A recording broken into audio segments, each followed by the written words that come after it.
와, 지금 밤 10시잖아요, 그죠? 이게 다 미친 사람들이네요. 예수쟁이들이라고 생각이 듭니다. 제가 이제 많은 교회들을 가보고요, 또 많은 나라를 가보면서 청년들을 만났는데 오늘이 정말 가장 뜨거운 날이라는 생각이 들고, 또 바닥에 앉아 있는 우리 사역자분들을 보면서도 너무 감동이 됩니다. 진짜인데요, 제가 이 교회에 대해서 부교육자님들이랑 식사하는데 목사님 저희 교회에 대해서 좀 잘 아시는 편이네요, 이런 이야기를 하셨어요. 제가 사실 오메가 교회에 대해서 좀 이렇게 많은 소문들을 들었습니다. 이 교회가 세워진 지가 11년 정도 됐죠. 그리고 이제 목사님께서 신학을 하시고 거의 졸업을 하시면서 바로 이제 개척을 하셨고, 이 교회가 목요일, 금요일 이런 날에도 기도회가 있고 기도하는 교회로 유명했어요. 그러니까 이 교회가 지금만큼 알려지기 전부터 서울에서 어떤 이야기가 있었냐면, 대전에 가면 매주 막 2시, 3시까지 기도하는 어떤 교회가 있다.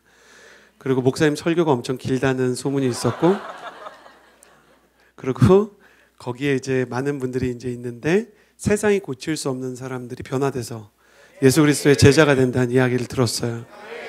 그 중에서도 제가 가장 감동적으로 들었던 이유는 초창기 멤버 중에 다니엘 간사님이라는 분이 계셨던 걸로 알아요.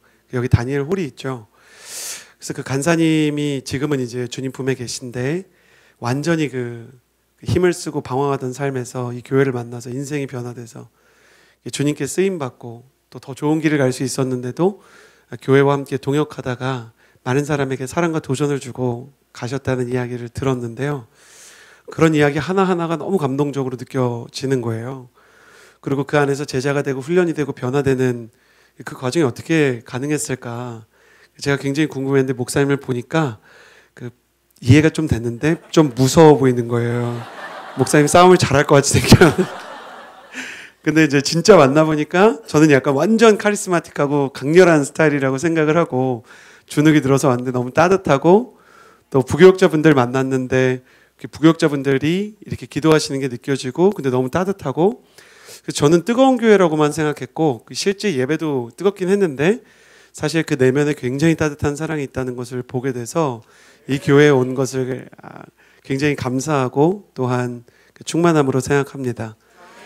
잘 모르실 텐데 이제 설교하러 올라오면 설교하기에 되게 어려운 교회가 있고 설교하기에 좀 마음이 덜 이렇게 힘든 교회가 있어요.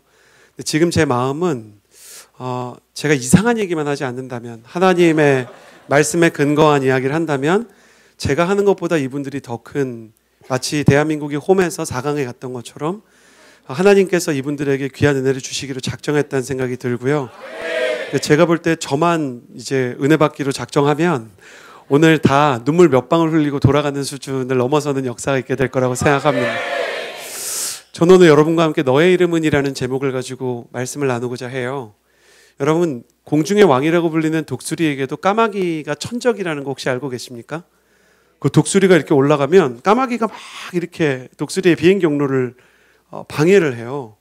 그래가지고 독수리가 이걸 어떻게 할까 고민을 하는데 전 처음에 이해가 안 되는 거예요. 1대1의 싸움이라면 그 공중전에서 새 중에 독수리를 이길 수 있는 조류는 그 어떤 것도 없는데, 독수리는 독야청정 보통 한 명 혹은 핵가족으로 사는데, 까마귀는 군집 생활을 하고 무리를 짓다 보니까 이제 1대 다수의 싸움이 돼서 이제 어려움이 있는 거예요.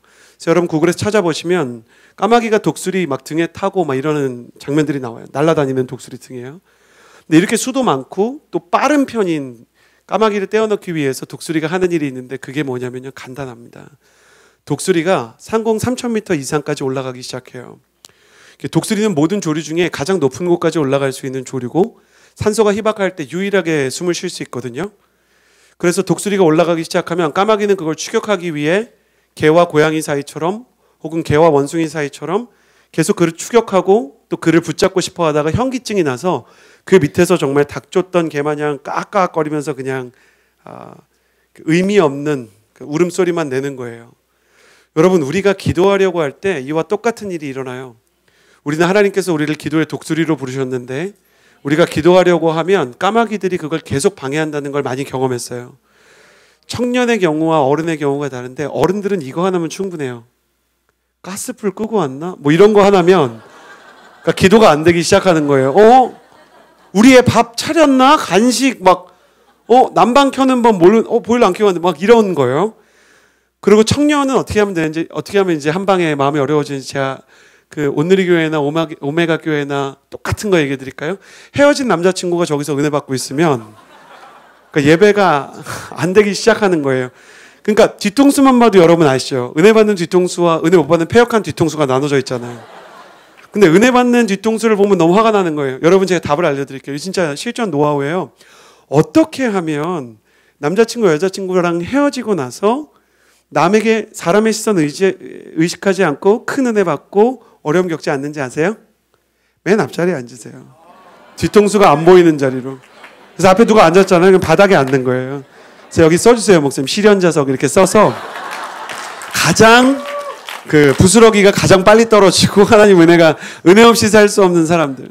그러니까 뭐냐면 우리 인생 가운데 그런 까마귀 하나면 마음이 어려워지기 시작하는 거예요. 자, 약간 우스갯소리처럼 시작했지만 실제로 일어난 일 몇 가지 얘기해 볼게요. 기도하는데 그런 경험 해보신 분, 여기는 왠지 이거 할 것 같아요. 여기만 이거 손 드는 거 가능할 것 같은데 정직하게 해보는 거예요. 내가 기도하고 있는데 아버지나 어머니 혹은 어떤 어른에게 받았던 상처가 되는 말이 갑자기 떠올라서 기도가 멈춰본 경험이 있다. 손 한번 들어보시겠어요? 아빠, 엄마 어떤 상처되는 순간 혹은 교회에서 누군가 이런 거에 시달리는 사람이 있고요.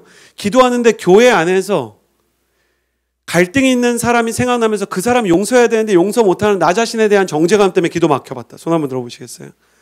그러니까 이런 일을 통해서 계속 사단이 까마귀를 보내요. 까마귀의 역할은 하나예요. 까마귀는 독수리가 땅에 다닐 때는 희한하게 공격을 안 해요. 근데 얘가 날려고 하면 그냥 쫓아와가지고 추격하고 어렵게 하는 거거든요. 그때 우리가 해야 되는 일은 독수리와 똑같아요. 자, 알려드릴게요. 까마귀들이 쫓아오지 못하는 데까지 계속 올라가는 겁니다. 저는 오늘 여러분의 기도가 사단의 방해를 뛰어넘어서 사단이 쫓아올 수 없는 하늘 위에 하늘까지 올라가게 되기를 예수님의 이름으로 축복합니다. 제가 지금 막 그냥 제 말하는 것 같죠? 아니에요. 말씀 읽어드릴게요. 이사야서 40장 33절에 31절에 오직 여호와를 앙망하는 자는 새 힘을 얻으리니 독수리 날개침 같을 것이라. 여기서 독수리 날개침 같을 것이라는 것은 하늘 위에 하늘까지 올라간다는 거예요. 까마귀가 쫓아올 수 있다는 첫 번째 암시와 그래도 하늘 위에 하늘로 올라가야 한다는 두 번째 암시. 저는 여러분의 인생에 이 두 가지는 반드시 있을 거라고 생각해요. 오늘도 여러분이 기도하려고 하면 이 기도를 막으려고 하고 여러분이 말씀의 은혜를 받으려고 하면 찾아와서 여러분을 괴롭히는 까마귀들이 있을 것입니다. 그러나 그 까마귀들이 무엇이라고 하든 여러분은 오늘 기도하면서 하늘 위에 하늘까지 올라가는 귀한 주의 청년 되시기를 예수님의 이름으로 축복합니다. 소년이라도 넘어지고 장정이라도 자빠지되 오직 여호와를 앙망하는 자는 새 힘을 얻으리니 독수리가 날개침같이 올라갈 것 같을 것이요라고 말했습니다. 저는 여러분이 그 은혜를 누리기를 예수님의 이름으로 축복합니다. 그래서 여러분이 독수리라는 사실을 혹시 잊고 살까봐 성경에서 정체성의 가장 중요한 그러나 우리에게 약간 생소한 전체 흐름을 가지고 봐야 하는 베냐민 지파의 역사 얘기를 좀 하고 싶어요. 베냐민 지파와 아말렉 지파의 아말렉 지파라고 해야 되나요? 아말렉 자손의 싸움 이야기입니다. 여러분, 베냐민 지파 출신으로서 왕이 된 이스라엘의 초대왕 사울은 참 어려운 사람이었어요. 사실 이스라엘에 기둥과 같은 지파 두 개를 뽑으라면 여러분 어디일 것 같아요? 제일 큰 지파 어디일까요?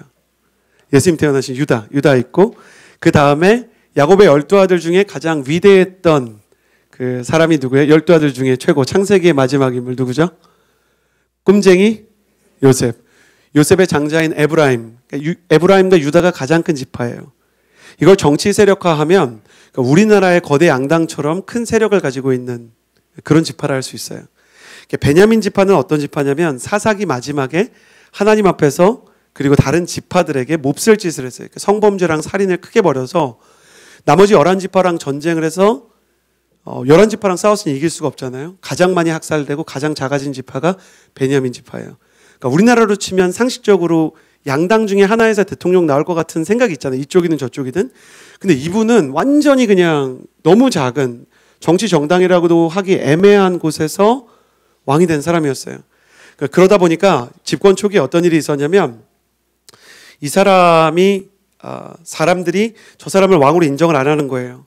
사울은 사실 훌륭한 사람이었어요. 사무엘상 9장 1절에서 2절을 보면 사울은 외적으로 부족함이 없었어요. 그는 유력한 가문 사람이라고 얘기하고요. 눈에 띌 정도로 잘생기고 키가 훨씬 컸다라고 기록합니다. 여러분, 성경은 웬만한 일에 놀래지 않아요. 성경에서 부자라 그러면 진짜 부자인 거예요. 성경에서 키가 작다 그러면 삭개오죠. 신학자들이 그 키를 113cm 정도로 봐요. 그러니까 진짜 작은 거예요. 성경에서 잘생겼다 그러면 진짜 잘생긴 거예요. 여러분, 혹시 인생에서 가장 잘생긴 사람 여러분 본 사람 누구 있어요? TV에서라도. 누구 생각나요, 자매님들? 저 차은우 실제로 봤어요.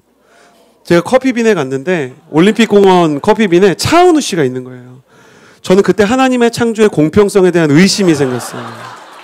하나님께서 저와 이 친구를 같은 재료로 같은 열심으로 만드셨다는 것에 대한 두려움이 생기고, 이 외모의 카리스마라는 게 얼마나 크냐면 전 처음 보는 차은우 씨한테 그가 마시기 원하는 모든 걸 제가 사드리고 싶었어요. 예수님을 전하고 싶은 게 아니라 그가 원하고 싶은 거 다, 뭐 마키아토든 뭐든 다 사주고 싶은 거예요. 너무 잘생겼어요. 그러니까 얼굴만 봐도 경외감이 느껴지는 사람이 있어요. 자매 여러분, 세상에 신앙 좋고 잘생겼는데 집안 좋고 나랑 대화도 잘 통하고 직업 멀쩡한 그런 형제가 있어요, 교회에? 세상에 있는데 당신이랑 상관없는 거예요. 있어요. 성경에 진짜 잘생기고 나름 신앙 좋은 청년이었던 거예요. 이 사람 좋은 사람이세요. 이상한 사람 아니에요. 근데 이 사람한테 특징이 있는데 MBTI가 I예요. 사무엘상에 써 있어요. I라고. 사무엘상 10장 22절. 사울은 내적으로 소심한 사람이었다. 그 소심한 사람이에요. 보면 이 사람이 짐짝 사이에 숨어 있어요. 그래서 사무엘이 찾으려고 하는데 이 사람이 사무엘이 찾을까 봐. 그러니까 저도 오늘 황 목사님이랑 인사하는데 뒤에 숨을 뻔했어요. 약간 저보다 훨씬 영적으로 높은 분이잖아요. 그러니까 제가 뭐 말도 계속 하게 되고 안 어색하게 하려고 오디오 안 비게 하려고 막 애드 쓰고 막 열심히 하는데 저한테도 긴장감이 있는 거예요. 이 사람은 굉장히 내성적인 사람이에요. 사무엘상 11장 5절을 보잖아요. 그럼 이 사람은 왕이 되기를 원한 적이 없어요. 백성들에게 무슨 일이 있습니까? 왕 뽑는 날에 이 사람 왜 큰 소리로 울고 있습니까? 관심이 없어요. 그러니까 여러분, 사울 입장에서 억울한 건 있는 거예요. 여러분, 대통령이 되면 좋은 게 많은데 갑자기 대통령 되면 좋기만 할까요? 온 국민의 반이 나를 미워할 텐데? 아니, 내가 하겠다고 한 게 아닌데 목사님, 갑자기 황 목사님이 지목해서 우리가 분당에 오메가 분당교회 만들기로 했는데 너 다음 목사가 너야 이러면 형제님 죄송해요. 신학 안 하는데 막 지금 빨리 신대원 가. 뭐 이렇게 되면 좋기만 할까요? 영광스럽기만 할까요? 뭐 그럴 수도 있지. 준비가 돼 있네요. 목사님 준비되어 있습니다. 사역자가. 그럴 수 있지만 부담스러울 수 있잖아요. 이 사람은 왕 되기를 원한 적이 없어요. 그러니까 전 사울한테 좀 이해가 돼요. 내가 왕 되겠다고 한 거 아니야. 나 MBTI 완전 I야. 근데 이 당시에 왕이 되면 블레셋이랑 전쟁을 해야 돼요. 아말렉이랑 전쟁을 해야 돼. 자매 여러분 생각해 보세요. 내가 원해서 가진 직업도 아닌데 여군 장교야. 그러면 이 사람 얼마나 황당해. 그러니까 이 사람의 인생은 자기 마음대로 가는 게 별로 없는 거예요. 다만 하나님께서 그를 부르신 것만은 확실했어요. 근데 I여도요, 기도는 해야 되는 게 뭐냐면 성경에는 E도 있겠죠. I도 있을 거예요. 성경에서 이 같은 사람, 확실한 거. 얘는 거의 ENFP가 확실하다. 베드로가 있죠. 얼마나 훌륭한 성격이. 제가 ENFP예요. 그러니까 베드로 같은 분 있죠. 그리고 사울 같은 경우에는 ISTJ 같은 성격이 한국인의 많은 포지션을 차지하는. 그러니까 약간 ISTJ 다 나쁘다는 얘기 아니에요. 오해하지 마세요. 약간 꼼꼼한 성격이고 조용한 성격인데 문제는 뭐냐면 ENFP가 자기 영감을 믿고 기도 안 하면 문제가 생기고 ISTJ가 두려움에 휩싸여서 기도 안 하면 문제가 생기는데 이 사람이 하나님한테 무섭다 두렵다는 말을 안 해요. 아무리 성경을 봐도 이 사람은 어려울 수밖에 없는 상황이야. 왕되기 원한 적 없어. 베냐민 지파 출신으로 사람들이 따라오지 않아. 사울이 처음 군대 소집했더니 힘 있는 장군들은 다 집으로 돌아갔대요. 저게 무슨 왕이냐.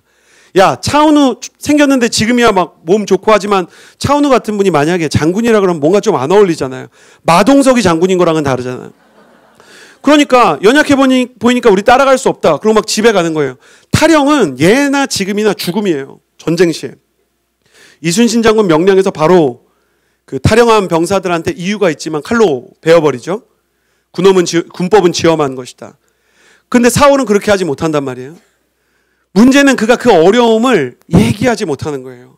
여러분, 인생 가운데 진짜 내 힘으로 감당할 수 없는 부르심이 찾아올 때가 있어요. 그때 그게 어렵다고 말해야 됩니다. 이게 진짜 제가 볼 때 큰 문제를 많이 만들어요. 여러분 창세기를 보시겠어요? 야곱과 에서가 있었죠. 자, 여러분 이제 밤 10시니까 정신 차리면서 잘 들어보세요. 야곱과 에서가 있었어요. 아버지는 누구예요? 이삭. 정신 차린 분 몇 분 계세요? 거꾸로 올라가니까 힘들죠? 이삭의 아들 물어보면 쉬운데. 이삭의 아들 에서와 야곱 중에 아버지 이삭이 큰아들 에서를 사랑했어요? 아니면 작은 아들 야곱을 사랑했어요? 에서 사랑했죠. 이건 다 아네. 다들 상처가 있구나, 가정에. 근데 야곱이 한 번이라도 아빠한테 물어봐요? 아버지 왜 저를 봐주지 않으시냐고? 말 안 해요. 그게 문제예요. 이게 그대로 대를 타고 내려가는 상처에 해결되지 못한 전염과 대물림을 보여줘요. 똑같이 편의 희생양이었던 야곱이 누구를 또 편해요? 12아들 중에? 요셉을 편해야죠. 형들 중에 누가 물어보나요? 안 물어봐요. 내성적이라는 이유로, 그리고 자기 마음이 상한 거를 티내고 싶지 않다는 이유로 하나님 앞에서 처절하게 깨어지고 우는 훈련이 안 돼 있어요. 이 사람은 사실 사울은요, 죄송합니다 이렇게 말해서, 외적인 스펙에서나 혹은 아무리 몰락한 베냐민 지파라도 그래도 그 지파 가운데 굉장히 유력한 가문의 자제였다는 점에서, 금수저였다는 점에서, 그가 학력이나 아니면 그의 키나 외모나 나중에 그가 왕이 되고 나서 하는 나름의 지도력을 볼 때나 아니면 그가 가지고 있는 여러 장점을 볼 때, 죄송합니다, 우리 시대 평균 청년들보다, 오메가 교회의 평균 청년들보다 더 스펙이 뛰어난 금수저였을 수 있어요. 근데 우리가 그 사람보다 단 하나 앞서는 게 뭐냐면 우리는 그래도 독수리예요. 그 사람은 하나님 앞에서 자기 마음을 토해낼 용기가 없는 사람이었지만, 그러나 우리는 하나님 앞으로 가서 처절하게 뒹굴면서 무릎 꿇으면서 우리의 아픔을 얘기할 수 있어요. 사울은 우리보다 대단하지만 우리는 대단할 것 하나 없으면서 모든 사람보다, 사울 같은 존재보다 더 위대하신 하나님의 힘을 빌러 우리가 비상할 수 있기 때문에 우리의 인생은 달라질 수 있는 거예요. 그래서 여러분 저를 보시겠어요? 기도에 성공하고 싶다면 정직해지셔야 돼요. 제가 정말 어리석은 사람이라 데티스트 뭐죠? 갑자기 생각이 나. 덴티스트 이거 뭐라고, 치과 갔는데 제가 이제 이빨 너무 아픈 거예요. 그래가지고 아픈데 타이레놀을 하루에 8알씩 먹으면서 견뎠어요. 치과 가는 게 너무 싫어갖고. 그러니까 벌써 우리 권사님이신지 집사님이신지 어머님 표정이 벌써 안 좋아요. 제가 왜 저럴까 약간. 저희 엄마 표정이 그랬죠. 그리고 제가 그 치과에 갔더니 온누리교회 치과 선생님이 이제 DC를 많이 해주니까, 저 목회자니까, 그러니까 이제 간 거에 디스카운트 받겠다고. 저 절대 그 이후로 성도가 하는 치과에 난 거예요. 그 썩은 이를 보여줘야 돼. 그 백종원의 흑백요리사 같은 그런 느낌 있잖아요. 바스인가? 이거 해야 돼. 미치겠는 거야. 와, 미치겠는 거야. 이거 입 벌리고. 그랬더니 막, 이빨이 왜 이렇게 상했어요? 전도사님, 이게 말이 됩니까? 어떻게 이렇게까지 버텨? 이건 사람, 고문일 텐데? 매일매일이 막 이러는 거예요. 그때 2가지 중요한 얘기 배웠어요. 영적인 얘기예요. 첫째, 목사님, 의사로 볼 때 큰 병의 원인은 언제나 하나예요. 적어두세요. 방치입니다. 전 그때 알았어요. 영적인 질병의 가장 큰 원인도 방치다. 여러분, 영혼 방치하면 사울처럼 가는 거예요. 이 사람은 자기 영혼을 방치하기 시작했어요. 2번째, 진통제는 치료제가 아닙니다. 병원으로 오셨어야죠. 전 오메가 교회에서 그런 소식들을 들었어요. 굉장히 본질에 강하고 복음에 굉장히 강력한 힘을 가지고 있다. 저거 보자마자 알았어요. 저건 분명히 마태복음 24장 14절이에요. 100%. 저거는, 저 숫자 나열은 너희가 온 그 정확한 구절 기억 안 나는데 땅끝까지 가서 온 민족에게 복음을 전해 그제야 끝이 오리라. 그러니까 이거 선교해야 된다는 얘기 아니야. 그러니까 여기 목사님, 여러분 이 교회 다니는 거 되게 위험한 거예요. 초창기 온누리교회 같은 거야. 목사님은 여러분이 다 선교사 나가길 바라고 있어요. 사실은 위험한 사람이에요. 여러분이 웬만하면 다 선교 나가고 웬만하면 이 청년 살리는 막 진짜 사명자 되기를 원한다니까. 오늘도 목사님 질문 하나 했어요. 제자 양육 어떻게 합니까? 어중간하게 막 사람 많아지는 것도 우리는 뜨겁게 완전히 이거 그레이드 유지하면서 가야 되는데 백종원 아저씨예요. 그러니까 맞떨어지는 거 프랜차이즈 이거 용납 못하는 거야. 쫓아다니면서 여러분 고문할 뿐이에요. 저거 얼마나 무서운데. 저게 걸려있는 것만 태극기지 사실 저거 이거 아니에요. 이거. 그러니까 한국에서 시작해서 여기 가겠다 이거 아니에요 지금. 그러니까 나는 그렇게 될 거라 확신하는데 그 완전 이게 미친 사람들인 거예요. 온누리교회도 한 목사님이 어떻게 했는지 아세요? 2천만 비전 선포했어요. 2,000명의 선교사를 주십시오. 목사님 잘 아시겠지만 그때 온누리 교회 전성도가 2,000명이 안 돼요. 그러니까 우리로 치면은 오메가 교회 성도수 얘기하면서 다 선교사로 나가게 해주십시오. 미친 거죠. 그러나 하나님을 향한 그 뜨거움, 그 충성심을 하나님이 쓰셨어요. 그래서 막 수없이 많은 청년이 밀려들고 하나님의 능력이 임하기 시작했던 거죠. 그 과정에서 얼마나 연약한 사람이 많았는지, 얼마나 스펙 떨어지는 사람이 많았는지, 근데 하나님께서 하나하나 건져 올리시고 그들이 하나님 앞으로 나아갈 때 진통제 아니다. 본질이 뭔지 선교해야 된다. 교회는 불이 탈 때만 존재하듯이 교회도 선교할 때만 존재한다. 에밀 브루너가 말했죠. 그러니까 여러분의 인생 가운데 정말 본질이 뭐고, 그리고 진짜 가야 되는 진짜 치료책이 뭔지. 제가 보니까 오메가 교회 같은 데는 진통제 줄 생각이 없어요. 그냥 따뜻하고 캔디 같은 걸 줄 생각이 없어요. 그렇게 잘하고 싶었으면 설교를 초기에 90분씩 하셨겠어요? 30분만 했지? 듣기 좋은 소리만 했지? 아닌 거예요. 교회 공사과정 보는 거 보면서 소름이 돋았어요. 온 성도가 이걸 왜 좋아하고 있는 거야? 알아? 알아? 저 판넬 뭔지 알아? 나는 알아. 나는 해봐서 알아요. 여러분 알아요? 근데 모르는데도 막 이거 우리 집이다 다 좋아하고. 근데 주의 집을 위한, 그게 뭘 보여주는지 아세요? 성전 짓는 거 보고 좋아하는 거? 저게 내 집이라고 생각하고 교회와 내가 하나고, 교회를 사랑하고 교회 안에서 주어지는 은혜에 대한 기대감이 있고, 그래서 그 은혜가 진짜 제가 경험한 건데, 제가 이 얘기 처음 합니다. 저희 부모님도 건축 헌금을 엄청 하셨어요. 그래서 제가 결혼할 때 건축 헌금을 너무 많이 해서 그런지 거의 못 주셨어요. 근데 하나님께서 저희 그 자녀가 내시거든요. 저희 부모님의 자녀가 다 거주할 수 있게 힘을 주시고 결혼할 수 있고 가정 돌볼 수 있게 해주셨어요. 어머님 그렇게 기도하셨대요. 내가 주의 집을 위해 헌신하면 주께서도 내 자녀를 위해 헌신해 주십시오. 저는 여러분이 어쩌면 헌신한 대가로 여러분이 가장 큰 복을 받는 게 아니라 여러분이 사랑하는 사람들이 그 복을 누리는 걸 보게 될 거라는 확신이 있어요. 그러니까 이런 본질적인 거를 향해서 계속 도전하고 계속 나가야 되는데, 이 사람은 계속 진통제만 먹어요. 아, 너무 힘들어. 그러니까 교회에서 좀 그런 사람들 있죠. 약간 이렇게 진통제 좋아하는 사람의 특징 한마디로 줄여줄까요? 오메가도 똑같을 거야. 온누리도 똑같아요. 한 영혼이 소중하지 않아요? 여기서 한 영혼은 자기야. 엄청 짜치는 말이야. 그러니까 그 한 영혼이 자기야. 그거를 트랜슬레이트를 하면 교회에서 내가 제일 중요하지 않아요? 아니면 교회에서 내 자녀가 제일 중요한 거 아닌가요? 한 영혼? 근데 이제 나라고 얘기하면 너무 이제 짜치니까 그 영적으로 포장하는 게 바리새인처럼 한 영혼이, 그러니까 그 한 영혼은 나. 한 영혼 중요하지. 당신과 전혀 상관없는 순원을 얘기할 땐 훌륭한 얘기지. 근데 나를 얘기해. 교회가 한 영혼을 소중히 여겨야 되는데 지난 교회에서는 한 영혼을 소중히 여기지 않았어요. 그게 나일 때. 그거는 진통제 신앙인 거예요. 지금 아말렉과 싸워야 되고 블레셋과 싸워야 되는데 대전시를 변화시키고 서울시를 변화시키고 한국을 변화시키고 저출산 시대를 역전시켜야 되는 사람들이 교회에 앉아가지고 뭐 이러고 있는 거야. 하나님 제가 제일 불쌍해요. 어렸을 때 아버지가 뭐라 그랬냐면 이런 얘기만 하고 있는 거야. 근데 하나님한테 심지어 말도 안 해. 그냥 모태신앙 기도를 못해서 모태신앙이야. 계속 안 해. 그러면 이 사람의 인생이 어떻게 되겠냐고요. 기도는 찌질한 사람들이 앞서가고 많이 우는 사람들이 승리하고 무릎이 부셔진 사람들과 목소리가 망가진 사람들의 승리가 보장된 곳이에요. 나는 여러분이 처절하고 찌질하고 바닥에 처박히고 여러분의 무릎이 꺾이고 여러분의 마음이 하나님 앞에서 조율되는 역사가 있게 되기를 예수님의 이름으로 축복합니다. 그렇게 사울은 가야 됐어요. 근데 가지 못했던 거죠. 두 번째, 이 사람이 베냐민 지파다 보니까 집권 초기부터 사람들이 우습게 봐요. 그러니까 이 사람이 사람의 눈치를 보기 시작해. 그러니까 하나님한테는 말을 못하는데 사람 눈치를 계속 봐. 교회가 이렇게 가면 진짜 어려워지는 거 알죠? 목사님이 막 성도들 눈치만 계속 봐. 저도 그런 게 있어요. 전 황 목사님도 있을 거라 확신합니다. 어떤 때 엄청 세게 말했거든요. 근데 여러분 그렇게 살면 진짜 지옥 갑니다. 안 돼요! 그랬는데 누가 너무 시험 드는 표정으로 이렇게 하잖아? 그러면 말이 또 이렇게 나와요, 우리가. 아니, 그러니까 지금 당장 지옥 간다는 건 아니고, 막 이렇게. 성도를 사랑하기 때문에.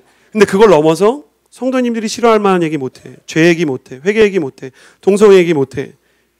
문화 얘기 못해. 청년들의 헌신에 대해서 얘기 못해. 헌금에 대해서 얘기 못해. 아무 얘기도 못해. 그러니까 불편한 게 없고 애매한 것만 존재하는 그런 영적 흐름 속에서는 아무것도 생산되지 않아요. 이 사람이 계속 눈치를 봐. 그러니까 아말렉 자손이랑 주님께서 어떻게 하라 그랬냐면 너는 싸워라. 그리고 진짜 돌 하나도 남겨놓지 말고 다 부셔라. 애까지 다 죽여라. 아말렉은 안 된다. 이유가 뭐였냐면 아말렉은 사실 나라가 아니에요. 얘는 테러리스트 같은 집단이에요. 그러니까 그 족속 자체가 여기저기로 유랑해 다니면서 많은 사람을 약탈하고 많은 사람들을 죽이는 거예요. 그러니까 너희랑 저기랑 같이 갈 수가 없어. 내가 기회를 줄게. 하나님이 어쩜 이렇게 생각하셨을지도 모르겠다는 생각을 해요. 야, 21세기 되면 막 유엔이 하지 말라 그러고 미국이 뭐라고 한다. 지금 해야 돼, 지금. 근데 안 하고 이 사람이 왕을 붙잡은 다음에 협상을 해요. 니고시에이션을 하죠. 정치적으로는 협상이고 영적으로는 타협이었어요. 그게 뭐냐면 전리품을 주면, 많이 주면 놔주겠다고 한 거예요. 어차피 전쟁은 승리했고 적들의 아킬레스건, 적들의 막 그 힘줄들은 다 끊어지고 적들의 이제 무기들은 다 사라졌으니까. 그리고 그거를 전리품을 모아요. 그 사울이 어떻게 했냐? 나 이거 공감이 돼요. 어떻게 했는지 아세요?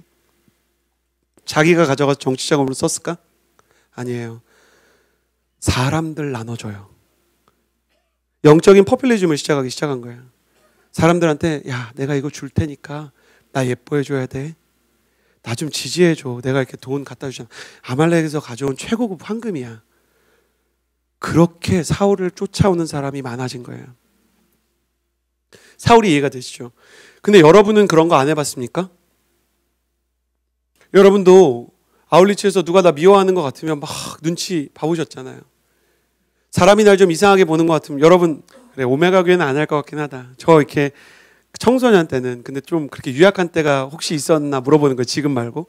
기도하는 거 이렇게 급식 먹을 때 좀 창피해서 손 이렇게 밑으로 하고 이제 기도한 거예요. 그러니까 기도한 거를 나와 주님 외에는 아무도 몰라. 주님도 모르실 것 같아. 그건 기도인가? 이렇게 생각하실 것 같아. 그러니까 못하는 거야. 나 예수 믿는다 이 말을 못하는 거야. 그래서 제가 얼마 전에 그 분당 우리 교회 특세하는데 그거 보셨어요? 청소년들이 막 소리 지르는 거 다 거기도 미쳤어. 그러니까 막 애들이 새벽에 나와갖고 막 이거 하는데 너무 많이 울었어. 쟤들이 얼마나 힘든지를 알기 때문에. 그거 보고 감동 안 받았다 하면 한국인이 아니죠. 애들 보는데 막 감동이 되고 또 도전되잖아요. 또 저 온누리 교회니까 두고 봐라 내가 온누리 교회 차세대 저거보다 잘하게 한다. 이런 생각 들죠. 근데 사울은 계속 타협을 하고 감당하기 어려운 사람들한테 눈치를 보면서 사는 거예요. 제가 여기서 중요한 말을 하려고 그래요. 사람들이 사울을 히틀러 같은 인물로 생각해요. 아니에요. 사울은 강하고 독재자적이어서 망한 사람이 아닙니다. 절대로. 이거 프로파일링을 진짜 제대로 해야 돼요. 사울은 약해서 악해진 사람이었어요. 여러분, 이걸 잊지 마세요. 약하면 악해집니다. 여러분, 언제까지 연약한 신앙으로만 사시겠습니까? 언제까지 세상 두려워하고 사람 눈치 보면서 사시겠어요? 여러분, 약한 것을 뛰어넘겠다고 작정하셔야 돼요. 하나님이 약할 때 힘주시는 하나님 맞죠? 그죠? 근데 약한 사람 고치셔서 강하게 만드는 게 그분의 목표예요. 가장 약한 기드온에게 오셔서 강한 용사야. 여호와께서 너와 함께 계시도다 말했어요. 사울의 품에서 많은 사람이 떠났지만 하나님이 떠나지 않으셨는데 사울은 하나님 한 분으로 만족하지 못했어요. 근데 전 오메가 교회에 대해서는 그런 확신이 들고 제 마음에 성령님이 주시는 대로 선포합니다. 주님께서 지금 제 마음에 주시는 마음은 서신나 여기 있는 사람들은 내세울 게 많지 않지만 나를 믿는 믿음으로 세상이 주는 압력과 서러움을 이겨내고 있는 중이다. 내 백성에게 말하여라. 내가 너희를 강하게 하리라. 내가 너희를 승리하게 하리라. 하나님께서 이 교회를 통해 승리하고 영광 받으시고 놀라운 일을 행하실 줄을 믿습니다. 여러분, 여러분의 내면에 너무 많은 타인이 있어서 아버지의 말 한마디, 어머니의 말 한마디 과도하게 타인을 신경 쓰면서 사는 마음, 사람의 눈치를 보는 마음이 있다면 사람 사랑하세요. 품어주세요. 그러나 사람의 말 한마디에 붕 뜨고 사람의 말 한마디에 가라앉으시면 안 돼요. 칭찬은 고래를 춤추게 한다. 춤추는 고래는 아쿠아리움에 살아요. 여러분, 언제까지 세상에 조련사가 던져주는 그 멸치 먹으면서 그 동태 먹으면서 사실 거예요. 제가 진짜 고래를 본 적이 있는데 아울리치를 저희가 120명이 진짜 온누리교회 초창기 대단했어요. 제가 온누리 맨이거든요. 그러니까 오메가 처치가 제가 되게 긍정적이고 마음이 뜨거운 게 그 부목사님들 전도사님이랑 얘기해 보니까 오메가 처치는 막 8년 10년 있는 막 전사님들 계시더라고요. 그러니까 성도 포함해서. 그러니까 그렇게 그 교회 DNA와 영적인 흐름을 아는 분들이 목회자 되는 게 되게 좋거든요. 근데 이제 저도 온누리 교회 너무 무서웠던 게 총무가 나와서요. 대학부 예배예요. 총무가 나와서 이렇게 얘기하는 거예요. 아울리치를 가는 분도 있고 안 가는 분도 있고 신청하신 분도 있고 안 하신 분도 있죠. 근데 여권은 다 만드셔야 됩니다. 이렇게 얘기하는 거예요. 왜냐면 하나님 언제 부르실지 모르기 때문에 여권을 앞에서 검사하겠습니다. 실제예요, 실제. 예배 들어오는데 여권 없으면 기도해주고 들여보내는 거예요. 다음 주엔 여권 만들게 하옵소서 기도하고. 그 여권을 만들었어요. 그러니까 아니 예배 인원이 저희가 대학부 청년부가 나눠져 있는데 예배 인원이 240명인데 한 번에 러시아 아울리치를 140명이 갔어요. 그러니까 제정신이 아니야. 그러니까 그 주에 설교할 사람이 없어갖고 기도회 했어요. 주일에 목사님이 다 갔어. 그 갔는데 배를 타고 가는 거야. 왜냐면 목사님들이 지금 와서 얘기하지만 일을 잘 못해갖고 아니 사람이 많이 신청할 줄 모르고 믿음이 없어서 항공권을 안 잡아서 배밖에 방법이 없는 거예요. 비행기 못 타. 그러니까 대책이 없는 거야. 근데 사도행전 보고 위로받았어요. 사도 바울도 대부분의 경우 예상치 못하고 움직였더라고요. 배 타고 가는데 사방이 바다인 말 그대로 망망대해에 딱 섰는데 너무 아름다운 거예요. 그때는 아직 제가 대학생 때라 기독교에 대한 그 호감도가 높아서 찬양에도 아무도 뭐라 안 했어요. 찬양 막 하는 거예요. 그때 생각나는 찬양은 한국인이라면 누구나 생각하는 주님의 높고 위대하신 주 하나님 지으신 모든 세계. 태양이 진짜 바다에서 뜨기 시작하는 거예요. 너무 아름다워요. 그리고 진짜 돌고래가 수십 마리가 뛰는 거예요. 근데 진짜 오메가에도 있고 온누리교회에도 있는 그런 청년들 있죠. 동물 보고 말 거는 사람들. 고래야 일로 와. 고래야. 그 고래 와요? 부른다고 와? 안 오지. 오는 고래는 어디 살아? 아쿠아리움에 산다고.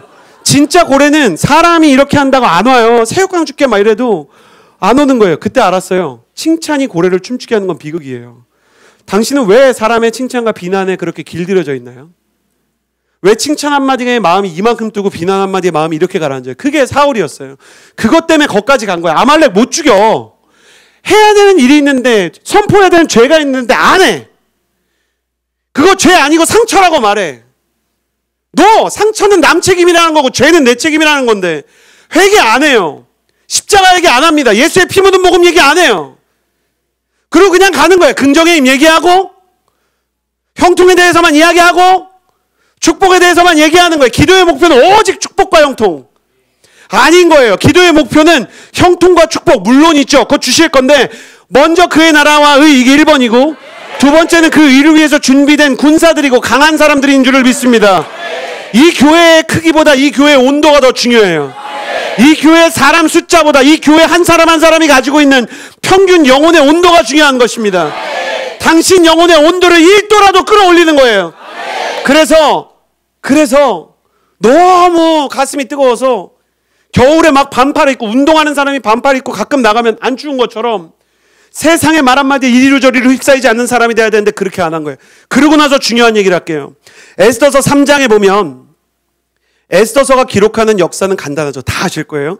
유대인이자 하나님을 섬기는 문지기 모르드게가 하만이라는 페르시아 대신한테 절을 안 하면서 문제가 생겨요. 그러니까 이 문지기가 이 사람은 할 일을 한 겁니다. 하만을 싫어한 게 아니에요. 에스더서 3장을 보면 날마다 그들이 모르드게를 설득하려고 했지만 그는 그 말을 듣지 않았습니다. 그리하여 왕의 문 앞에 있는 왕의 모든 신하들이 하만에게 무릎을 꿇고 경의를 표했는데 그러나 모르드게는 무릎을 뭐 안 했다고요? 꿇지도 않고 경의를 표하지도 않았대요. 이유는 간단해. 원래 경호의 총책임을 맡는 사람 중에 하나 제1관문 왕한테 들어가는 사람은 누구든지 이 사람은 인사하지 않아요. 그게 법이에요. 그리고 눈으로 그 사람의 모습을 이렇게 스캔하는 거예요. 옛날에 성가대복 같은 거 입고 다니니까 얇은 거 칼차고 있으면 보이거든요. 그러니까 봐야 되는데 하만은 인사를 받아야 되겠는 거예요. 근데 여기서 중요한 얘기 할게요. 에스더서 3장 1절을 보면요. 아하수에로 왕이 아각 사람 함무다다의 아들 하만의 지위를 높여요. 여기서 아각이 아말렉이에요. 그러니까 하나님이 아말렉 족속이 있으면 너네 죽이려고 할 거야. 니네를 몰살시키려고 한다니까.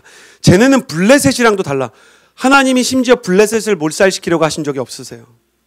하나님께서 심지어 바벨론이나 페르시아를 몰살시키려고 하신 적이 없어요. 근데 아말렉은 안 돼. 쟤네는 나라가 아니야. 테러 집단 같은 거야. 지금 뿌리 뽑아야 돼. 사울아. 그리고 주님이 명령을 주셨다면 할 수 있는 거죠. 실제 승리했죠. 안 하는 거예요. 테러 집단 수장을 잡아놓고 여러분 생각해 보세요. 얼마나 비정상적인 광경인가. 지지율과 정치 자금을 위해서요. 테러리스트들을 붙잡고 북한 간첩을 붙잡고 야 풀어줄게.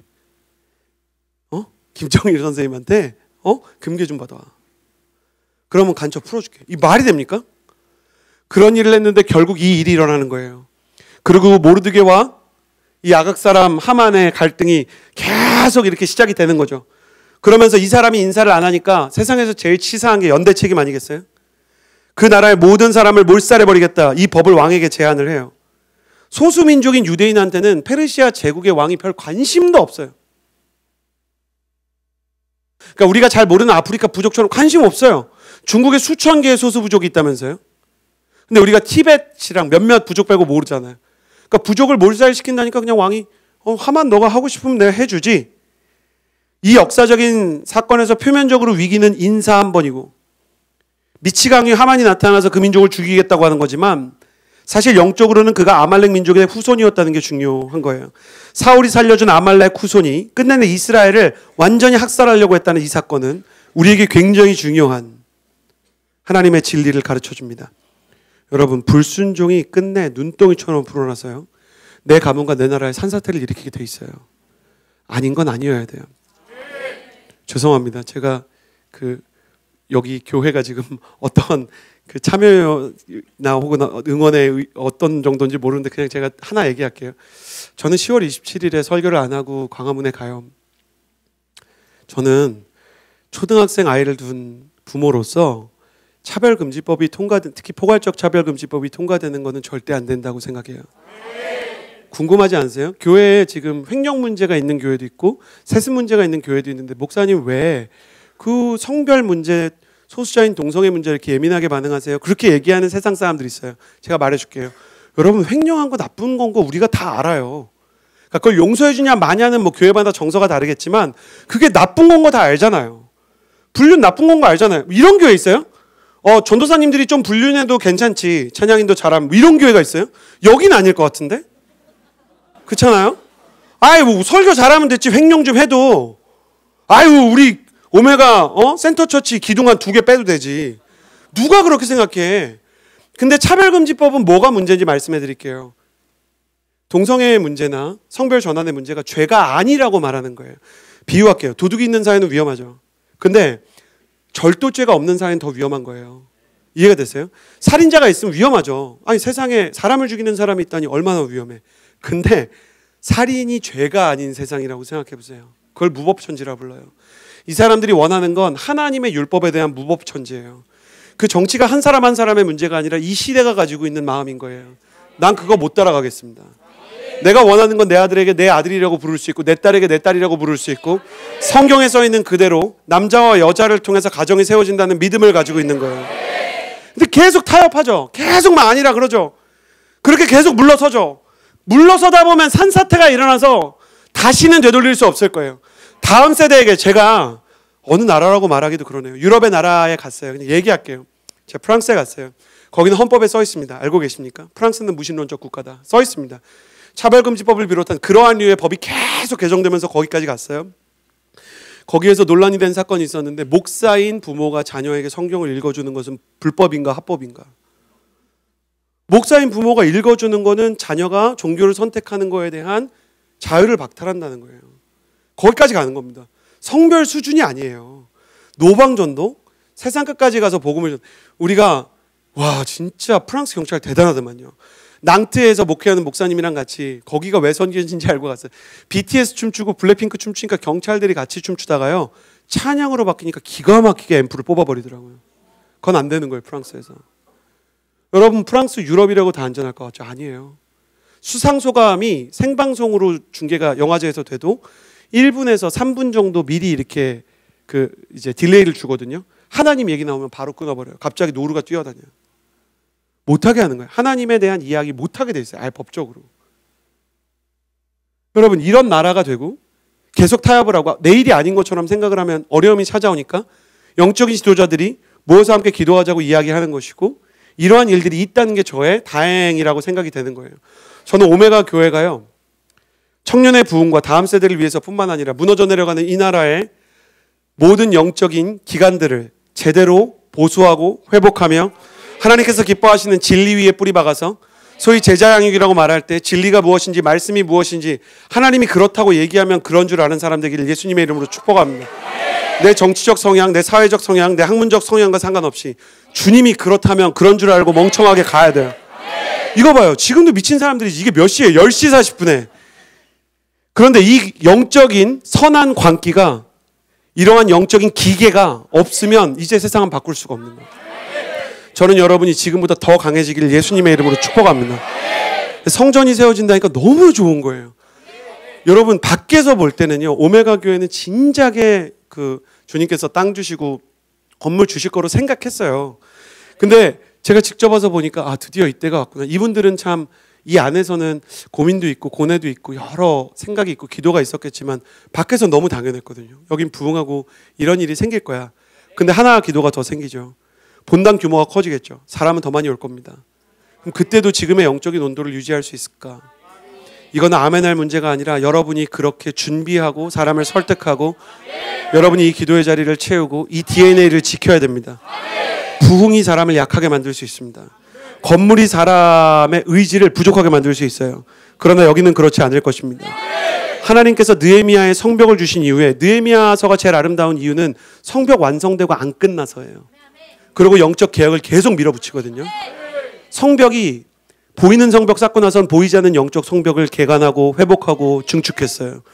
저는 여러분이 교회 건물을 짓고 나서, 완공하고 나서요, 내년 아마 봄쯤 완공되면 여러분이 여름에 선교 가고 가을에 제자양육하고 겨울에 믿지 않는 사람들에게 사랑의 온기 전하고 여러분이 가는 곳마다 기도의 열기가 퍼지고 지금보다 더 미친 사람들이 많아지기를 예수님의 이름으로 축복합니다.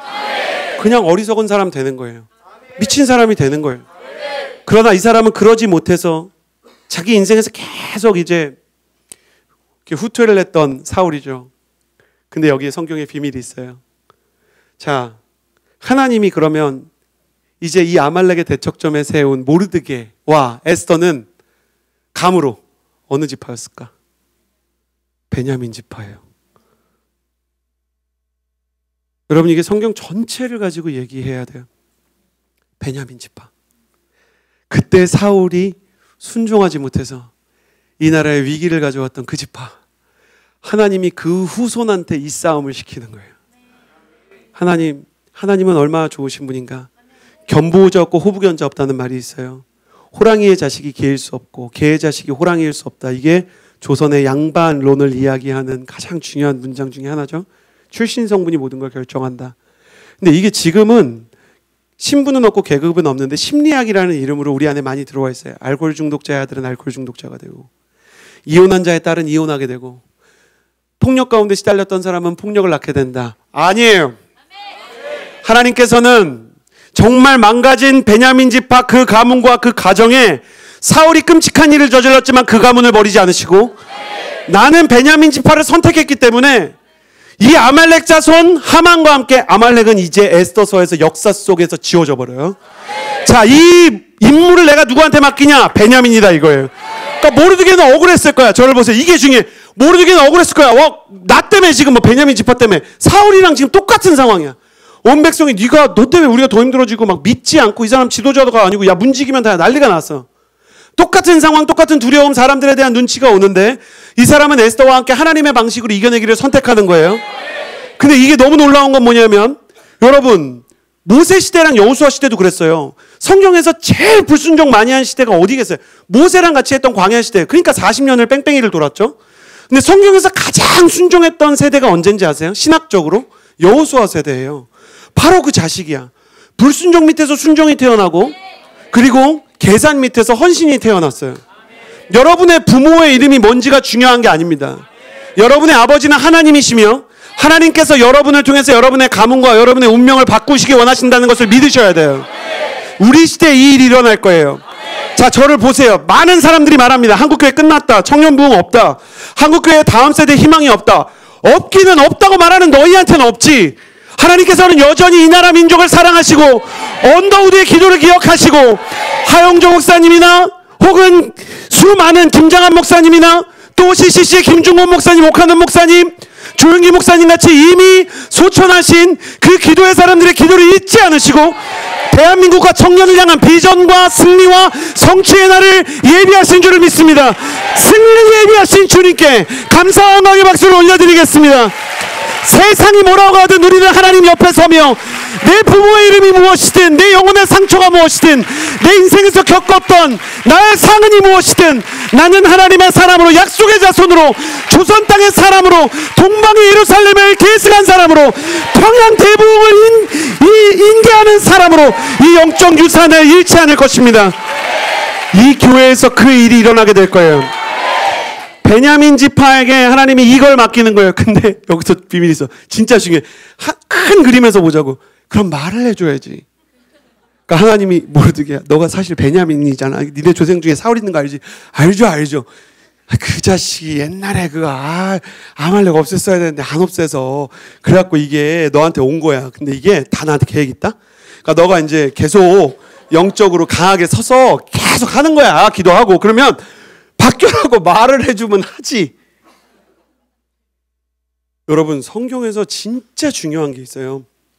사고가 일어나고 전쟁이 일어날 때 하나님이 아무 말도 안 해요. 몰라. 저희 같은 목회자들도요, 황 목사님은 좀 다르실 수 있는데 모르는데 아는 척할 때가 많아요. 그러니까 어떤 일이 있었냐면, 저희 대전에 계셨던 라준성 목사님이 얘기하셨는데, 제주도에 가셨는데 비가 오는 거예요. 수천 명을 모았는데 전도집에 수천 명 오기로 했어. 그리고 기상예보에서 입이 안 그친대. 제주도는 이게 날씨가 막 바뀌니까 갑자기 비가 와서 이거 안 그친다는 거예요. 근데 목사님이 기도를 했어요. 라 목사님이. 근데 기도를 했는데 그렇게 기도한 거예요. 그만. 하나님께서 이 비를 그쳐주실 것입니다. 하나님께서 하늘을 바꾸실 것입니다. 하나님께서요, 너무 우리를 사랑하셔서 하나님의 놀라운 일과 맑은 하늘을 구름 위에 준비해 두신 줄을 믿습니다. 할렐루야. 그냥 기도한 거야. 그냥 믿음의 선포. 믿음의 선포 중요하지.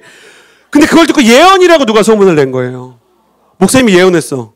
우리 체육관 안 가도 된대. 그러니까 점점 일파만파 소문이 퍼져서 앰프 옮기던 사람들이 다시 운동장으로 앰프를 가져오고, 그러니까 라 목사님이 그때 그렇게 기도했대요. 한 번만 살려주세요. 속으로 한 번만 살려주시면 진짜 잘하겠습니다. 그랬다는 거예요. 진짜. 제가 그 얘기를 이제 듣는데 정말 자기가 믿음이 없는 건 아니었지만, 하나님 하실 수도 있고 아닐 수도 있는데, 그러면서 그랬다는 거예요. 하나님 이제 진짜 큰일 났다. 비가 멈춰야 된다. 근데 진짜 그 비가 멈췄거든요. 그러니까 이분이 막 찬양하고 그랬는데 자기 인생에서 가장 진실하고 간절했던 기도의 순간 중 하나라고 얘기해 주시는 거예요. 목회자라고 다 아는 게 아니에요. 제가 어떻게 얘기할 수 있냐면, 사도행전 보시라니까요. 그 사도 바울이 다 어디 갈 줄 알고 가는 게 아니고 막 쫓겨가서 갔는데 베레아에서 부흥하고 막 이래요. 그러니까 부흥할 줄 알고 간 게 아니라 쫓겨갔는데 부흥하고, 모세도 하나님이 인도하시는 거를 믿고 갔어요. 근데 홍해 앞에서 당황했어. 다음 플랜이 없어. 60만이 뒤에 있는데 바닷가야. 그러니까 이걸 헤엄쳐야 되나? 사람들은 그렇게 기대했을지도 모르지. 이 사람 막 장자도 죽이고 태양도 어둡게 하는데, 뭐 배가 오나? 약간 이런. 모세가 그 순간까지 아는 게 없었다니까요. 그 뒤는 더 끔찍해. 홍해 앞에 가서 손 들고 기도하잖아요. 말씀에 나는 그 이집트의 왕자 보고 너무 임팩트가 세서 나는 그게 확 이렇게 갈라졌다고 생각했어요. 출애굽기 14장에 보면 뭐라고 써있냐면, 큰 동풍이 와서 밤새 그걸 갈라서 물을 벽처럼 만들었다는 거야. 그러니까 손 처음 들어왔는데 바람이 부는데 아무 일도 안 일어나. 그러니까 다이슨 드라이기 같은 거예요. 그러니까 이게 얼마 황당해. 모세 입장에서 이거 어느 세월에 갈라져. 그럼 얼만큼 기도해야 되는 거야. 하나님이 말을 해줘야지. 7시간이다 이렇게. 그러면 하지. 여러분, 나 장담해요. 30일 연속 기도하면 배우자 나타난다 그럼 30일 채울걸? 근데 얼만큼 기도를 해야 되는지 어떻게 순종해야 되는지 모르는데, 하나님은 모르드게한테 그냥 똑같은 시험을 주는 거예요. 그게 뭐냐면, 난 동기부여 안 해. 나는 설명 안 해. 설득도 안 할 거야. 근데 너가 나를 믿고 따라와야 돼. 믿고 따라올 거야? 니네 조상 사울이 실패한 내가 너희와 있다는 걸 믿고 올 거냐고. 모르드게는 세상적인 방법 쓰지 않아요. 그래서 에스더와 함께 기도하는 방법을 선택하고 금식하는 방법을 선택하기 시작하죠. 하나님이요, 정말 좋은 분이세요. 설명을 안 해서 그 사람이 당황할 걸 알지만, 실패한 자손이라서 또 실패할 수 있지만, 하나님은 실패한 자에게 기회를 주시는 하나님이세요. 성경 얘기 하나 더 해볼게요. 여러분, 해외 선교가, 그러니까 이스라엘의 역사에서 사도행전에서 해외 선교가 일어난 가장 중요한 기점 중에 하나는 요빠라는 곳이에요. 거기서 베드로가 백부장 그런 얘기 들어보셨죠? 이렇게 보자기에서 막 부정한 음식 내려와서 먹어라. 안 먹을래요. 먹어라. 안 먹을래요. 내가 깨끗하다고 한 거 너 부정하다고 하지 말아라. 그래서 이제 이 베드로가 먹잖아요. 하나님이 왜 욥바에서 그런 환상을 보여주시고 베드로한테 복음 전하게 하셨는지 아세요? 물론 그 앞에 빌립 집사님도 뭐 에티오피아한테 이제 복음 전하고 그랬지만 베드로가 가는 건 진짜 공적으로 예루살렘 교회가 움직이는 거예요. 그 실제로 베드로는 혼자 가지 않고 예루살렘 교회 지도자들이랑 같이 가거든요. 이 교회의 이방 선교가 왜 욥바에서 시작됐냐 알려드릴게요.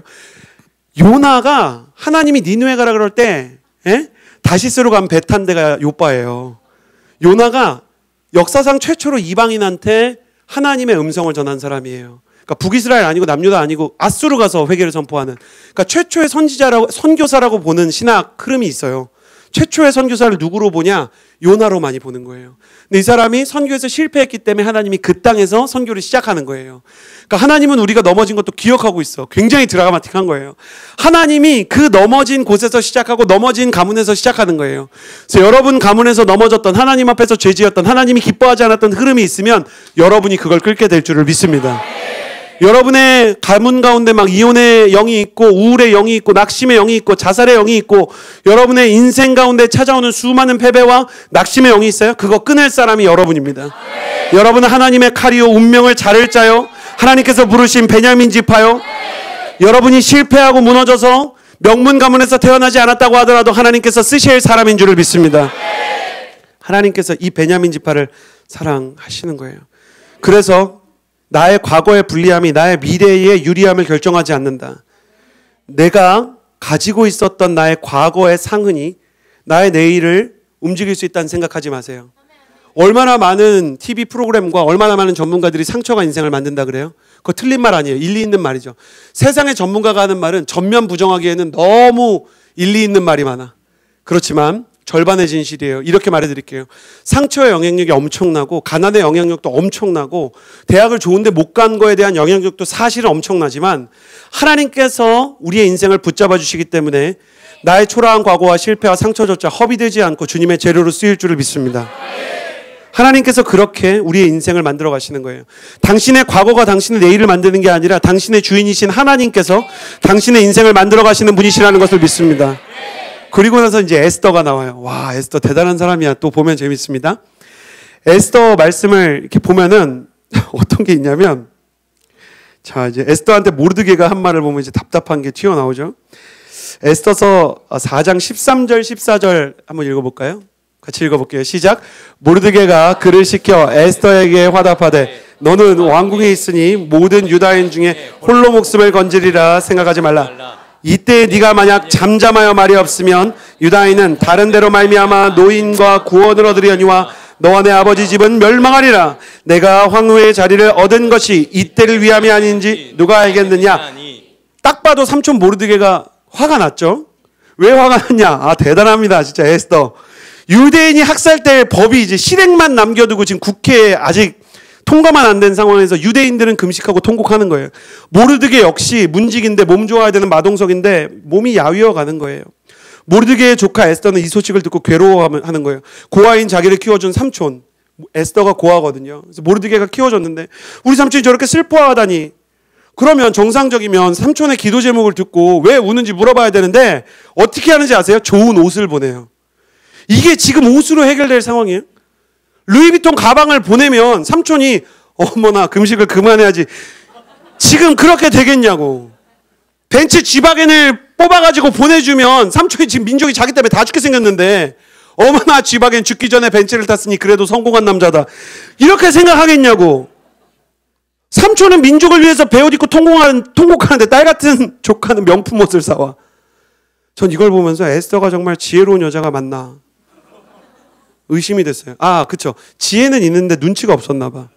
그러니까 공부 잘하는데 완전히 넌씨는 막 이런 거죠. 공부 잘하는데 눈치가 없어. 돈은 잘 버는데 관계가 안 좋아. 에스더 전체를 보면 에스더 절대 눈치 없는 사람 아니죠. 그럼 왜 그러냐? 에스더서 4장 11절을 보면 왕의 신하들과 왕의 각 지방 백성이 다 알거니와 남녀를 막론하고 뭘 받지 아니하면 부름을 받지 아니하고 안뜰에 들어가서 왕에게 나가면 오직 죽이는 법이요. 왕이 그자에게 이런 지팡이가 있는데 금규를 내밀어야 살 것이라. 이제 내가 부름을 입어 왕에게 나아가지 못한 지가 이미 30일이라. 왕이 집에 있는데 아내를 안 불러 30일 동안. 페르시아의 왕이니 딴 여자도 많고 더 예쁜 사람도 많으니까 그렇지 않아도 마음이 주눅이 들고 마음이 상한 상태야. 그리고 두려워. 나는 내 남편이 세상에서 제일 무서워. 끽하면 이 아하수에로 왕이 사람을 죽이고 민족을 학살해요. 정상적인 왕이면 소수민족을 한 민족을 죽이겠다는데 신하 하나가 그거 왜 그러냐라고 물어보기라도 해야지. 그러니까 자기를 향한 애정은 식는데 왕은 잔인해. 내가 제일 먼저 죽게 생겼어. 거기다가 이 문제를 해결하려면 지금 페르시아 제국의 2인자인 하만이랑 싸워야 돼. 승부를 걸면 하만이 죽든지 에스더가 죽든지 둘 중 하나는 죽어요. 실제로 그렇게 됐죠. 에스더는 지혜로운 사람입니다. 지혜의 사람이 맞아요. 근데 머리가 너무 좋고 눈치가 너무 빨라서 오히려 두려움을 느끼는 거예요. 사울이 약해서 악해졌다면 에스더는 눈치가 빨라서 두려움이 컸어요. 이게 신앙생활이요. 생각 없는 사람들이 잘해요. 생각이 없으면 단순해가지고 막 제일 좋아하는 찬양 뭐야? 우리 같은 ENFP 내일 일은 난 몰라요. 하루하루 살아요. 제일을 이해할 수 없어. 계획 세우면 뭐해? 성령님께서 바꾸실 텐데. 그러니까 아울렛지만 가면 계획 세우는 팀장한테 딴지 거는 피들은 성령님께서 바꾸실 텐데 성령님이 오직 나의 핑계야. 제이든 하나님은 질서의 하나님이야. 그러고 막 둘이 싸우고 있는 거야. 미치는 거죠. 제2성향 가지고 있었던 요한이랑 P성향 가지고 있었던 베드로 막 싸우는 거 보면 대박입니다, 진짜. 근데 이 사람은 너무너무 예민해, 꼼꼼해, 지혜로워. 그러니까 더 무서운 거예요. 인사이드 아웃 2 봤다. 손 들어보시겠어요? 그래, 교회 다녀도 볼 건 다 보는구나 라고 말하려고 하는데 사모님이 들어서 훌륭한 영화예요. 봐야 돼. 왜 안 봤어? 영적이야. 봐야지. 목사님 안 봤지만 사모님 봤어요. 목사님 보세요. 아시겠죠? 인사이드 아웃 2에서 가장 빌런으로 나온 애가 불안이죠. 불안 폭풍 만들고. 그러니까 불안이가 막 이렇게 찾아오면 오메가 교회 이제 이 세로 판넬 가로 판넬 이런 거 너무 불안한 거야. 십자가 중에 하나가 빠졌어. 세로만 있잖아. 뭐 이렇게 생각할 수 있고. 이런 분들 많으면 교회에서 막 이런 논쟁 많이 했어요. 옛날에 막 진짜 불안이 많은 분들은 초록색으로 하자니 예수님의 보혈이 소원할 것 같고, 빨간색으로 하자니 빨간색으로 하자니 주님의 푸른 초장이 사라질 것 같고 막 이런. 그래서 교회 중에 기괴한 교회 있어요. 앞에는 빨갛고 뒤에는 막 초록. 너무 이상한 교회 있는데 불안이가 있는 거야. 이 에스더는 불안이가 있었어요. 그러니까 불안이가 막 소용돌이를 치는 거지. 그런데 그 상황 속에서 내가 얼마나 하찮아요. 나는 이렇게 약하고 가진 게 없는 사람인데 내가 어떻게 세상에 맞설 수 있어. 그냥 그렇게 사는 거지. 사울도 그랬잖아. 나는 뭐 왕도 아닌데. 그리고 내가 왕이 날 부르지도 않는데 어떡하냐고. 페르시아에서 하루하루 진짜 좋은 거 먹고 입고 사는데 사람들이 몰라요. 부잣집 가면 고민이 없고 고난이 없습니까? 거기 가면 더 힘들고 어려운 일이 있을 수 있죠. 여러분 아까 말씀드렸잖아요. 잠자고 일어나는데 대통령이라고 생각해 보세요. 잠자고 일어나는데 참모총장이라고 생각해 보세요. 얼마나 힘들겠어. 그런데 하나님께서 왜 에스더에게 이 모르드게에게 이 일을 맡기냐. 첫째는 베냐민 집하고요. 모르드게는 그래도 기계가 있는 사람이고 에스더는 두려움이 많은 사람이에요. 하나님께서 그런 사람도 쓸 수 있다는 거 보여주시려고. 그래가지고요. 자기를 하찮게 여기는 마음은 믿음의 적이에요. 나는 여러분이 여러분 스스로를 하찮게 여기지 않게 되기를 예수님의 이름으로 축복합니다. 왕이 당신을 부르지 않아도, 그리고 내가 심지어 아버지로 어머니로 자녀에게 해준 게 없는 부족한 사람이어도 스스로를 하찮게 여기지 마세요. 제가 아버지 학교 강사를 많이 가요. 우리 교회에서 이제 시작한 무브먼트인데 많은 분들이 동참하시잖아요. 가면 아버지들이 다 이렇게 겉으로 볼 때는 사회적으로 성공한 분도 있고 뭐 다 자존심이나 뭐 이렇게 부심이 있으세요. 근데 뚫고 들어가면 다 그래요. 저는 목사님 못난 아버지예요. 그리고 한 6주 지나면 막 우시는 거예요. 우리 애가 미안하다는 말 왜 안 했어요? 제가 대답에 많이 울었어요. 미안하죠. 진짜 미안해요. 저는. 근데 왜 안 하셨어요? 집사님 왜 안 하셨어요? 그랬더니 목사님 그런 마음 아세요? 첫사랑한테 고백하면 친한 친구였는데 거절하면 어색해지면서 다시 못 볼 수 있다는 그런 두려움. 우리 애가 안 받아줄 것 같아서 못 하겠어요. 그래요. 두려운 거야. 그 미안하다는 말이. 그래서 5년, 10년이 지나가고 있는 거예요. 사람한테 얼마나 연약한 사람이 있는지, 자신을 하찮게 여기고 변화를 일으키기 어렵다는 마음이 얼마나 큰지. 그러나 하나님은 그렇게 연약한 에스더를 쓰시기 시작했어요. 모르드게는 강하게 도전하죠. 네가 이때를 위해 왕비의 자리에 오르게 되는지 누가 알겠느냐. 여러분, 모르드게에게 필요한 거는요, 그냥 하나님이 그렇다 하면 그런 줄 알고 하나님께 매달리는 처절한 믿음과 그리고 하나님 앞에서 앞서가는 리더십이고요. 에스더 같은 사람한테 필요한 거 알려드릴게요. 영적인 멘토가 필요해요. 영적인 멘토. 그래서 에스더가 잘한 게 있는데 모르드게랑 안 떨어진 거예요. 여러분, 아브라함의 조카 롯이 소돔과 고모라가 진짜 화산 폭발인지 불빈지 유황인지 하늘에서 진짜 불이 내렸는지 아무튼 다 죽었는데 어떻게 살았어요? 왜 살았어요? 물론 도망쳐서 살았지만 아브라함의 조카라 산 거예요. 저희 어머니가 제가 방황할 때 진짜 어처구니 없이 막 울면서 그러시는 거예요. 하나님이 너를 얼마나 사랑하시는지 모른다. 네가 롯인데 엄마가 아브라함이라 너가 이렇게 살아있는 건데 이러면서 본인의 믿음을 막 과대평가하시는 것처럼. 근데 진짜 저희 어머니 믿음이 좋으셨어요. 저는 그게 믿어졌어요. 여러분, 믿음이 좋은 사람을 가까이 하셔야 돼요. 영혼이 뜨거운 사람, 기도할 수 있는 사람 옆에 있어야 돼요. 그래서 여러분이 여러분의 멘토를 위해서 기도하고 블레싱하고 여러분의 목회자들을 위해서 기도하셔야 돼요. 황 목사님과 사모님을 위해서도 그렇고요. 우리 목사님들과 부목사님과 전도사님 위해서도 그렇고요. 인턴으로 심우하는 분들을 위해서도 여러분이 기도해야 돼요. 여러분, 역사상 최고의 설교자였던 찰스 스펄전이요. 그 사람이 이미 20대 초중반에 1만 명 이상의 런던의 사람들에게 설교를 한 번에 막 하는 사람이었어요. 너무 부흥이 크니까 이 메트로폴리탄 교회에 사람들이 찾아와서 어떻게 이렇게 부흥이 있냐. 그럴 때마다 그가 설교를 가르치지 않고 그리고 성경 묵상하고 분석하는 법을 가르치지 않고 대예배실, 많은 사람이 들어갈 수 있는 대예배실이 아닌 지하 소예배실로 데려갔어요.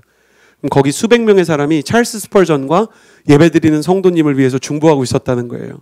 여러분, 성전 건축을 위해서도 특공대와 같이 중보하는 사람들이 생기기를 예수님의 이름으로 축복합니다. 그 예배 한번 드리고요. 그러고 나서 여러분이 차에 들어가서요. 예배 드리는 2부 예배 사람들 위해서 기도하고 차세대 위해서 기도하고 목회자 위해서 기도하고 특별히 설교하는 분들, 찬양 인도하는 영적 멘토들을 위해서 기도해야 돼요. 에스더는 딴 건 몰라도 모르드게 옆에 붙어 있었다는 걸로 믿음을 전이받는 사람이 됐어요. 그래서 네가 이때를 위해서 왕비의 자리에 오르게 된 게 아닌지 누가 알겠느냐? 다 이렇게 얘기하는 거예요. 청년들이 나한테 언제 기회가 오냐 생각해요. 근데 모르드게는 반대로 말해요. 네가 어느 자리에 올라가는 게 하나님에게 쓰임받는 게 아니라 너가 어떤 일을 하느냐가 하나님께 쓰임받는 거야. 그러니까 자리가 사람을 만드는 게 아니고 거기서 하는 자질이 사람을 만드는 거야. 우리말에는 직업이란 말이 있어요. 직은 자리예요. 그러니까 의사가 되면 그 사람의 직이 의사예요. 목사가 되면 그 사람의 직은 목사인 거예요. 근데 업은 그 사람이 하는 일이에요. 그러니까 의료 행위가 의사의 업이에요. 그리고 목회 행위가 목사의 업이에요. 직과 업 중에 하나님이 압도적으로 중요하게 생각하는 것은 업이에요. 그래서 여러분은 직업이 없을 때도 비전을 가질 수 있어요. 여러분은 세상이 훌륭하게 보는 자리에 가 있지 않아도 비전을 이룰 수 있어요. 다윗이 언제 골리앗을 쓰러뜨렸나요? 다윗이 골리앗을 쓰러뜨린 것은 골리앗을 만났을 때가 아니에요. 이미 다윗이 이거 돌리고 있을 때 그 사람이 한 마리 양을 지키기 위해서, 이찬수 목사님 죄송합니다. 제가 성대모사 이찬수 목사님 설교 일부 인용할게요. 다윗이요, 그 양을 지키겠다고 이거를 돌리기 시작해요. 그냥 양 한 마리 지키겠다. 뭐 다도 골리앗, 민족의 중흥을 위하여 뭐 하나님 나라 영광, 이게 아니고 그냥 맡겨진 양. 내가 이 시대의 목회자들을 보는데 양 한 마리를 위해서 이걸 안 해요. 이걸 안 하고 뭐 민족의 문제, 한국교회가 어쩌고 뭐 다음 세대가 말같지 않은 소리 하지 말고 돌려야 돼요. 그렇게 돌려서 양 한 마리 성도 한 마리 지키겠다고 사자랑도 싸우고 곰이랑도 싸우고 그러다 보니까 이 사람이 그만 국가대표가 돼버린 거예요. 여러분, 그런 얘기예요. 진짜 양궁 선수 같은 거예요. 실제 베냐민 지파 이거 무형문화재 있어요. 몇 킬로로 날아간지 아세요? 최고 160킬로. 못 피해요. 5탄이 공만큼 빠르다니까요. 여러분, 160킬로짜리 차에 사람 칠 수 있잖아요. 골리앗이 몰랐던 거예요. 얘가 사자랑 곰을 맞췄댔잖아요. 형제 여러분, 군대 갔다 온 사람 생각해 보세요. 사자랑 곰 총 주면 맞출 수 있어요? 달리는데? 곰이 43km로 달려요. 그러니까 고속도로 진입이 가능한 생물이에요. 얘가 세상에 미련 공태기는 없어요. 겁나 빨라. 우사인 볼트보다 훨씬 빨라요, 곰이. 그러면 이거 돌려서 못 맞추면 그 다음은 없어요. 그러니까 얼마나 잘 돌렸겠어. 이거는 대한민국 양궁 선수 넘어가는 거예요, 진짜. 그러니까 다윗과 골리앗은 그렇게 가르치시면 안 돼요. 막 다윗은 아무것도 못하는 어린아이 아니에요. 겁나 센 거야. 그러니까 생긴 게 안경 쓰고 약간 좀 이렇게 공부 못하게 생겼는데 알고 봤더니 페이커 이런 거예요. 그러니까 약간 얘는 하나님의 손에서 비밀리에 길러졌다니까. 그러면 그 비전이 언제 완성됐냐고. 걔가 왕립학교를 들어갔어요. 걔라 그러면 안 되죠. 훌륭하신 분. 다윗이 무슨 왕립학교를 들어가서 유학을 가서 뭘 했어요? 이거 돌렸다니까. 그럼 물어보고 싶어요. 돌리라고 세상이 여러분한테 주는 게 가끔 있을걸요? 가령 편의점에서 막 진짜 잔고 파악하는 거 그런 거. 여러분 그런 하찮은 일 할 사람 아니라고 생각하죠? 아니에요. 하찮은 일 빡세게 하는 사람이 하나님께 쓰임받아요. 진짜예요. 제가 목회를 해도 진짜 하찮은 일 빡세게 하는 사람들이 진짜 귀하게 쓰임받는다는 걸 알았어요. 진짜 그래요.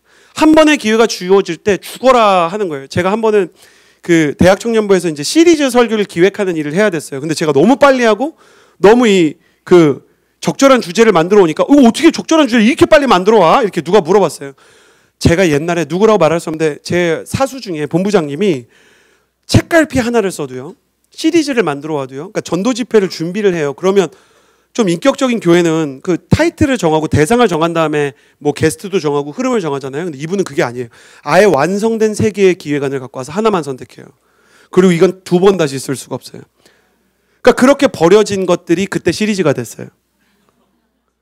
그러니까 세 개를 다 미친 듯이 만든 거예요. 할 때마다. 너무 싫었지.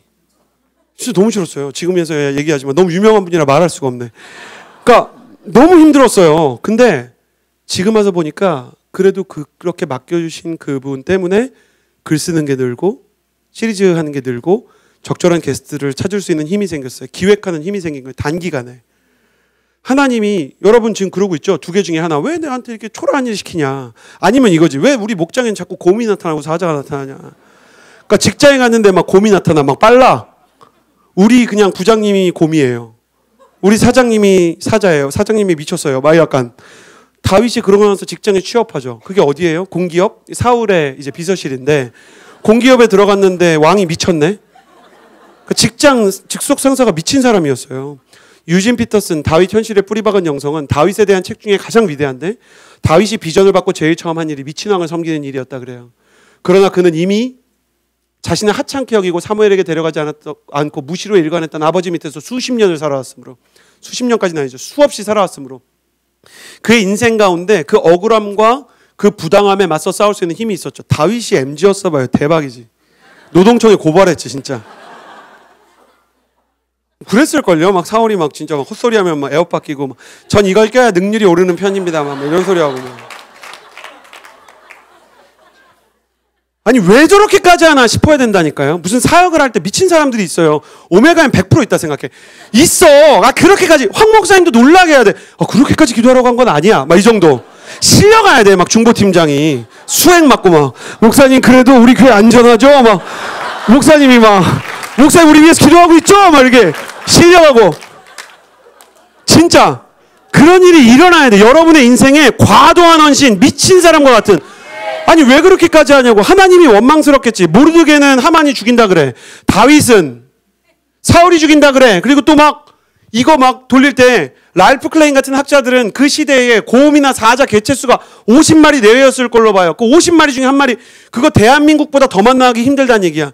여러분 지리산에서 곰 만난 사람 봤어요? 얼마나 억울해. 근데도 하는 거예요. 이때를 위함이 아니냐? 여러분 우리는 이 말도 못 듣고 죽게 생겼어요. 준비된 것도 없고 하나님 앞에서 쓰임받을 아무런 내적, 영적, 정서적, 학문적 준비가 안 돼 있어서 이때를 위함이 아니냐 하나님이 말하고 싶은데 아직 쓸 수가 없어. 비전은 압도적으로 준비가 기회를 만나는 거고 비전은 압도적으로 훈련이 하나님의 때를 만나는 거예요. 이 사람이 근데 기도하는 사람이었던 것 같아요. 결정적인 순간이 오니까 이 한국 권사님 같은 DNA가 살아나요.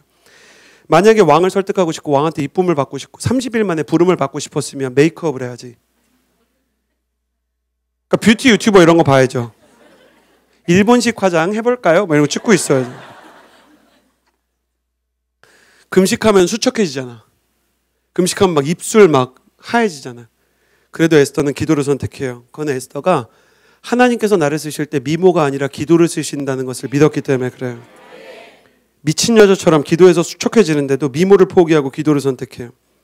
윌리엄 제닝스는 이렇게 얘기했어요. 우리는 기도하고 싶어서가 아니라 기도할 수밖에 없어서 기도한다.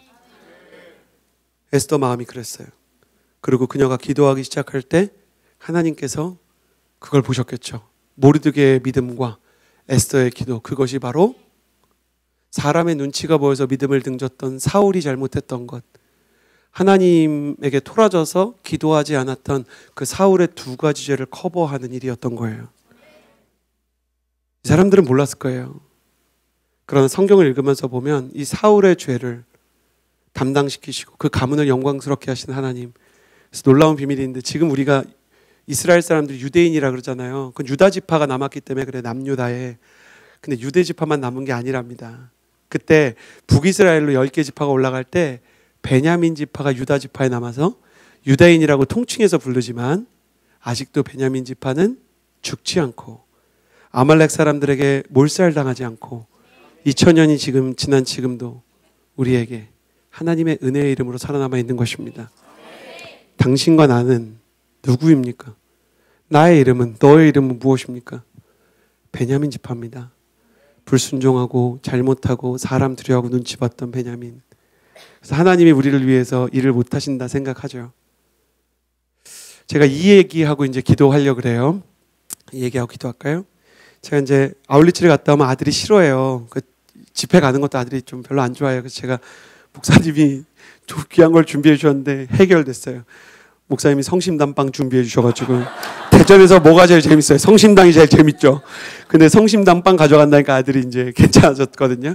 옛날부터 집회 가고 아니면 이렇게 아울리치 가면 싫어요. 그럼 막 집회가 아울리치가 이러고 막 4살 때부터 저 밀어요, 문에서.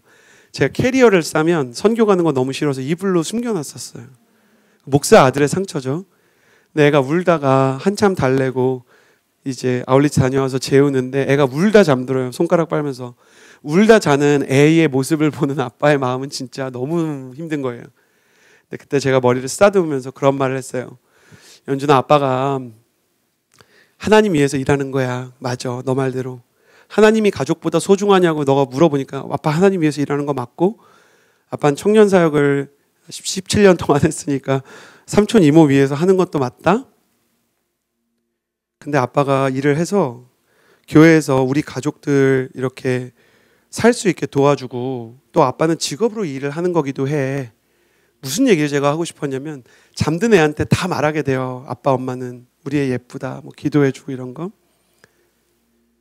아빠가 네 눈에 안 보일 때는, 너가 나이가 어려서 언제 알게 될지 모르겠지만은 아빠가 너를 위해서 일하고 있는 때야. 근데 그때 성령님께서 제 인생 가운데 찾아오셔서 말씀해 주셨어요. 이 목사 그 말 맞아. 아빠가 눈에 안 보이지.